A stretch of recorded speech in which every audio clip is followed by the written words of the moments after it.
معلومات شيقة ومهمة عن أجحاش البرية. تعيش أجحاش البرية في حاوي دير الزور منذ آلاف السنين، وتعتبر ثاني أقوى الحيوانات بعد البغال. وتعيش هذه أجحاش على الهد بزروق، حيث أنه كل يوم تجدهن هادات بالحناطي والقطن والمجاثي.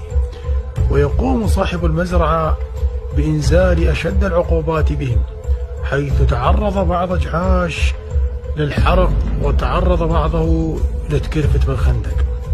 وتحب أجحاش أن تتكاثر في هذه المناطق المشمسة والشاسعة والمفتوحة للقيام بعمليات التمرقل والمعافصة والمجاضعة، يعني برياحة. قام أحد أجحاش بالركض نحو أحد الزروع القريبة، ولكنه عندما كان في الحقل أكشر ما عليه اعترف ونجا يرعى الزرع، حيث أن أحد المزارعين قام بالتنكيل به، يعني عيف وتنكه.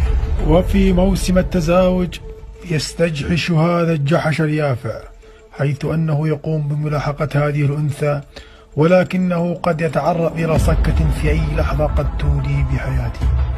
وتقوم هذه الذكور بإبراز الجحشنة أمام الأنثى، حيث أنه أجحش واحد بهم يأخذها.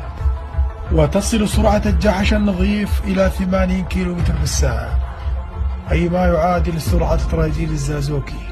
وتعتبر هذه المساحات الشاسعة ساحة صراع بين أجحاش ومركز لتلقي الصكات القاتلة، حيث يقوم كل جحش بإبراز مهاراته والمعافص والمجاعصة وقيامه بصك خلفي مجوز حارق خارق متفجر. ويبدو أن هذا الجحش لم يتقن فنون الجحشنة، وبذلك انهزم هزيمة مروعة. يقوم الجحش الفايز بإصدار صوت الفوز وهو النهيق.